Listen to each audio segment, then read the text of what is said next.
شب برات کی عبادات کے حوالے سے ممکن ہے کہ آپ نے بہت سی ویڈیوز دیکھی ہوں، بہت سے علماء کے بیانات سنے ہوں۔ نوافل کی کثرت، ذکر اذکار اور دیگر معمولات جہاں بیان کیے جاتے ہیں،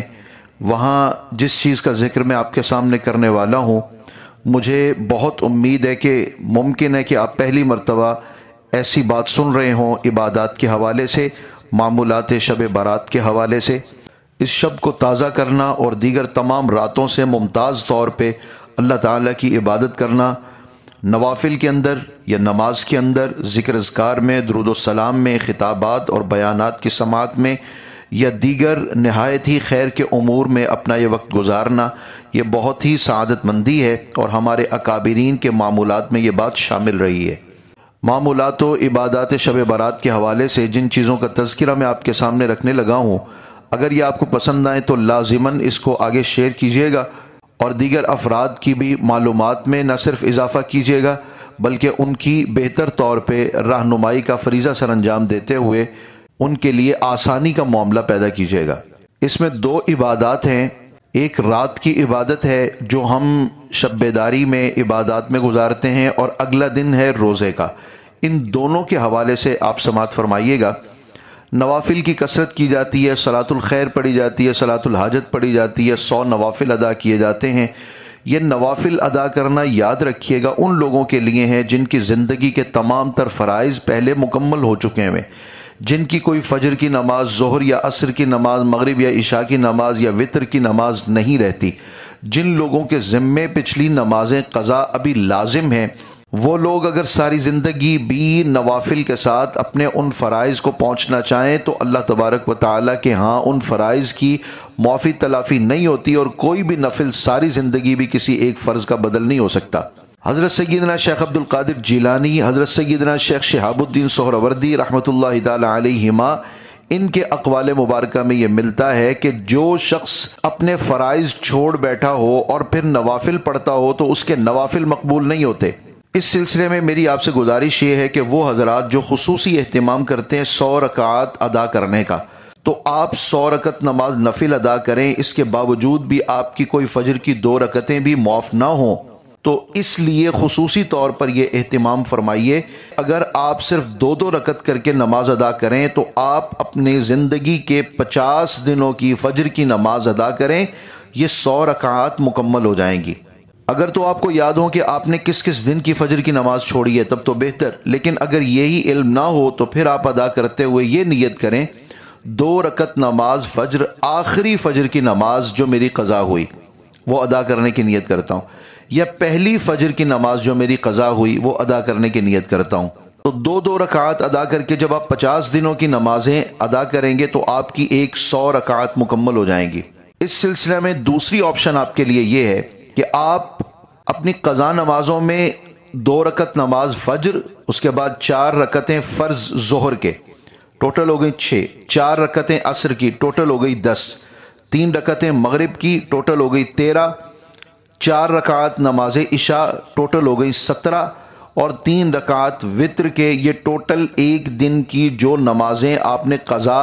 ادا کرنی ہے، ایک دن کی تعداد 20 رکعات بنتی ہے۔ اگر آپ اپنی سابقہ زندگی کے صرف 5 دنوں کی نمازیں جو قضا ہو چکی وہ ادا کرتے ہیں شب برات کے اس مقدس رات میں، تو آپ کی 100 رکعات مکمل ہو جائیں گی، یعنی 5 دن کی فجر، 5 دن کی ظہر، 5 دن کی عصر، 5 دن کی مغرب، 5 دن کی عشاء، 5 دن کے وتر، اور اس طرح آپ کی 100 رکعات مکمل ہو گئیں۔ اور قسم بخدا آپ صلاۃ الخیر، صلاۃ الحاجات اور نوافل دیگر جس بھی نیت سے آپ ادا کریں، کبھی وہ اس طرح نہیں پہنچ پائیں گے کہ جس طرح آپ نے یہ اپنی قضا شدہ نمازیں ادا کر لیں اور آپ کو اس پر اجر ملا۔ اس طرح آپ کی 100 رکعات بھی ہو جائیں گی، رات بھی زندہ کرنے والوں میں آپ شامل ہو جائیں گے، اور جن رکعتوں کی وجہ سے، جن نمازوں کی وجہ سے ہمارا نام جہنم کے دروازے پر لکھا گیا تھا، وہ بھی مٹانے میں ہم کامیاب ہو جائیں گے۔ دوسری عرض اس حوالے سے میری یہ ہے کہ اس میں حدیث پاک کے اندر یہ ملتا ہے، اللہ تبارک و تعالی بندوں کو پکار پکار کے یہ کہتا ہے، ہے کوئی مغفرت کا طالب میں اسے بخش دوں، ہے کوئی بیماری کے اندر مبتلا میں اسے عافیت عطا کر دوں، ہے کوئی رزق کا طالب میں اسے رزق عطا کروں۔ ہم نوافل کے اندر وقت گزار دیں، ہم ذکر اذکار میں گزار دیں۔ میرا ذاتی طور پہ یہ خیال ہے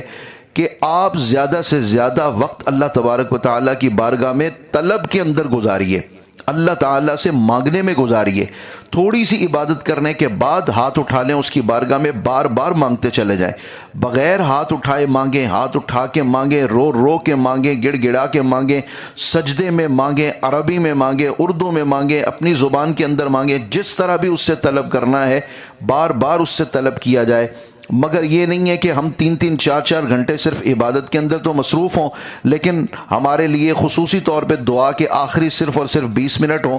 بلکہ آپ جو نماز قضا ادا کرتے چلے جائیں گے اس کے بعد آپ مختصر ضرور دعا کرتے چلے جائیں، بار بار دعا کا اہتمام کریں۔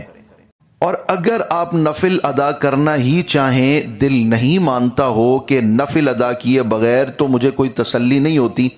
تو پھر آپ سے گزارش ہے کہ صرف اور صرف 2 رکعت نماز نفل ادا کر لیں، جس میں 50 مرتبہ سورۃ اخلاص کی ادائیگی ہو جائے۔ اس کی بہت فضیلت بزرگوں نے بیان کی ہے، احادیث مبارکہ میں تو نہیں آیا، لیکن بزرگان دین کے معمولات کے اندر البتہ یہ شامل ہوتا ہے۔ لیکن پھر بھی میری عرض یہی ہے کہ آپ جو پچھلی نمازیں جو قضا ہو چکی وہ ادا کریں۔ ایک وہ شخص ہے کہ جو ساری رات نوافل ادا کرتا ہے، 100 رکعتیں یا 100 رکعتوں سے بھی زیادہ، لیکن آپ نے اپنی سابقہ قضا نمازیں ادا کر لیں، یقین جانیے کہ آپ جیسا کوئی بھی نفل ادا کرنے والا اجر نہیں پا سکتا، کیونکہ آپ نے اپنی سابقہ اللہ تعالیٰ کے جو قرض میں لازم تھی نمازیں وہ ادا کر لی ہیں، اللہ کے حق کو آپ نے ادا کر دیا ہے، آپ نے جو قرض تھا اپنے ذمے وہ اتار دیا ہے۔ اور وہ شخص جو صرف نوافل کی ادائیگی کر رہا ہے اور اس کے ذمے ابھی قضا نمازیں لازم ہیں، ممکن ہے کہ اس کے نفل ادا ہی نہیں ہوئے ہوں۔